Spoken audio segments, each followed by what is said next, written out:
Good morning students. वो strain energy method, इसमें क्या है, whenever the member is deformed within the limit of proportionality the member is said to have stored energy which is called the strain energy of the member और the resilience of the member. इसका मतलब क्या है कि देखिए, कभी भी अगर हम लोग कोई भी एक स्प्रिंग को या इलास्टिक मेंबर को हम लोग खींच लेते हैं तो जो भी मेंबर है वो वापस अपने पोजीशन में जाने की कोशिश करेगा।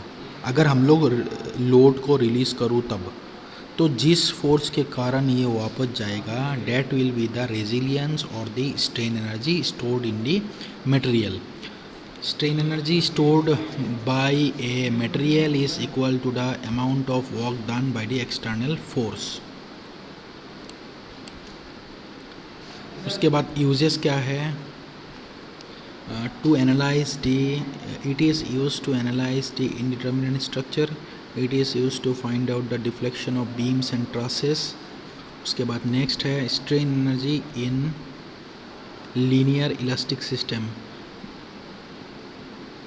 देखिए, ये जो लीनियर इलास्टिक सिस्टम है, लीनियर का मतलब अलोंग द लेंथ जो भी इलास्टिक सिस्टम है, इसमें स्टोर्ड स्ट्रेन एनर्जी जो है which is stored due to the axial loading. तो एक एक्सियल लोड लगा कर रखा है पी लोडिंग। पहले इनिशियली इसका लेंथ L है, फाइनली इसका लेंथ हो जाएगा L प्लस द डिफ्लेक्शन। उसके बाद L is the length of the bar and delta is the deflection, A is the area of cross section and P is the axial load. Then what is the work done? The work done stored is stored as strain energy. So what will be the strain energy? Strain energy will be equal to the average load into deformation, which is equal to the area of this triangle, which is half of P into the delta. So therefore delta will be equal, but we know that delta is equal to PL by E। जैसे हमें पता है delta is equal to AE है। अगर delta is equal to P L by A है, मैं delta जो strain energy की फार्मूला है उसी में डेल्टा में वैल्यू सब्सटीट्यूट करूँ तो इसका फार्मूला बन जाएगा P square L by 2AE if the bars have varying cross section. Next है if the bars have varying cross section, that is tapered bar. Small area ले लेंगे, that is dx and full area of cross section is equal to x। The strain energy stored in small cross sectional area of length dx। what is du? मतलब small amount of strain energy is equal to p square into dx by twice of ax into e। उसके बाद अगर मैं इसी को total strain energy find out करना है तो मैं इसको इंटीग्रेट करूँगा। therefore total strain energy is equal to the integration from 0 to L p square into dx by twice of ax into e। उसके बाद नेक्स्ट है strain energy due to bending. Strain energy is equal to the half of m into the theta. Therefore small amount of strain energy is equal to the half of m into the d theta. But torsion equation जैसे but हमें पता है bending stress equation m by I is equal to f by y is equal to e by r. इससे हम लोग find out कर सकते हैं m by E I is equal to 1 by r या रेडियस ऑफ कर्वेचर है। उसके बाद m by E I is equal to d theta. जैसे इस डायग्राम से हमें पता है कि 1 by r will be equal to d theta by d x. So small amount of strain energy d U I will be equal to half of m into d theta के जगह में क्या लिख सकते हैं, m by E I into d x लिख सकते हैं या इस इक्वेशन से। Finally m square by the 2EI into d x हो गया small amount of strain energy. बस फॉर द एंटायर बीम क्या करेंगे, इंटीग्रेट कर देंगे, that is integration of 0 to L m square by 2EI into d x.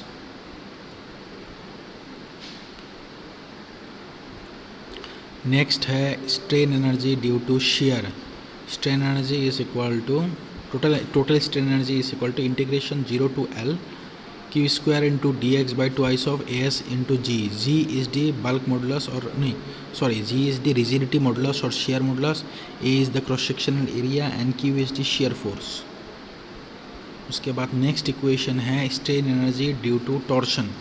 Strain energy is equal to integration 0 to L T square into d x by twice of G into the J, where G is the shear or rigidity modulus and J is the polar moment of inertia.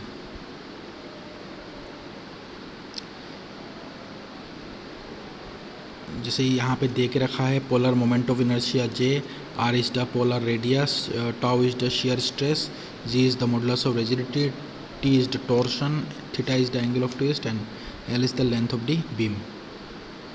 उसके बाद numericals है next. A beam of span L carries a concentrated load P at midspan. Find the central deflection, that is delta we need to find out, and strain energy. And what will be the strain energy?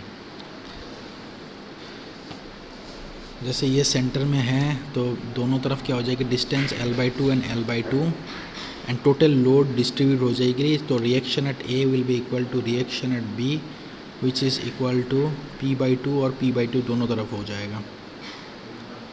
उसके बाद next है strain energy in the entire beam is equal to strain energy which is stored in the portion AC plus the strain energy stored in the portion CB.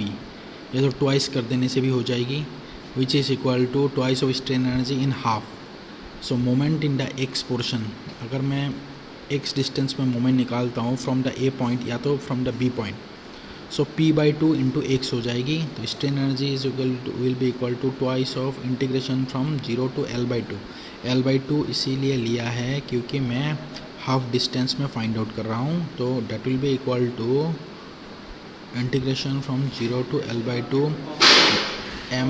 m square into dx/2 moment is equal to P/2 into x square dx/2 अगर मैं इससे find out करूँ तो इससे आएगा 2 divided by twice of P square by 4 हो जाएगा square करने से, और x स्क्वायर. सो अगर मैं x स्क्वायर का इंटीग्रेशन करूँगा तो वो हो जाएगी x³ डिवाइडेड बाई 3. फिर उसके बाद लिमिट लगाऊंगा 0 से लेके L/2. Therefore strain energy will be equal to P square into L³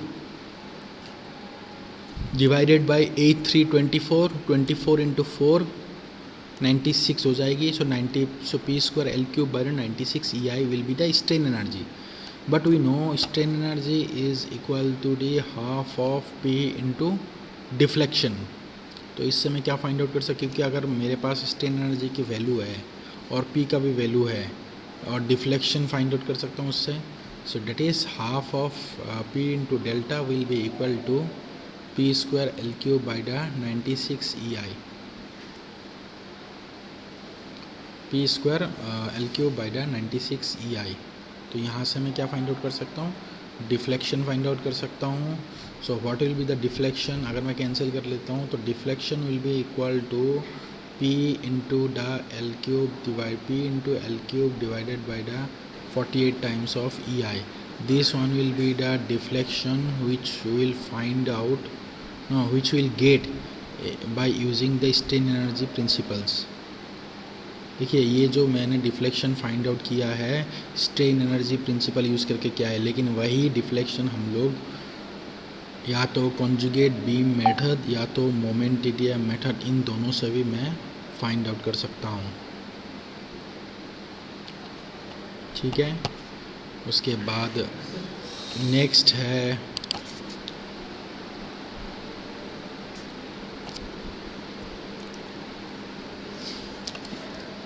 so the final deflection will be equal to P into the L³ by the 48 EI.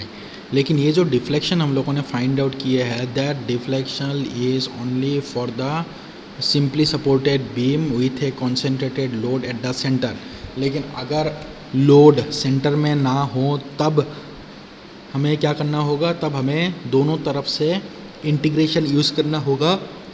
और जो limit बनेगा दोनों तरफ का लिमिट जो है, अगर मान लीजिए 5 मीटर की लेंथ है और लोड लगे हैं लेफ्ट हैंड साइड से 2 मीटर में, तो राइट हैंड साइड में बच जाएगी 3 मीटर, लेफ्ट हैंड साइड में 2 मीटर. तो लेफ्ट हैंड साइड में मैं इंटीग्रेट करने के लिए लिमिट लगाऊंगा 0 से 2 और राइट हैंड साइड में मैं लिमिट लगाऊंगा 0 से लेके 3 मीटर तक. तो टोटल जो है मैं दोनों तरफ मुझे अलग अलग करके करना होगा, उसके बाद मैं सम अप करूँगा दोनों तरफ की, ताकि जो फाइनल आंसर है वो दोनों तरफ का आ जाए। ठीक है, ओके, थैंक यू।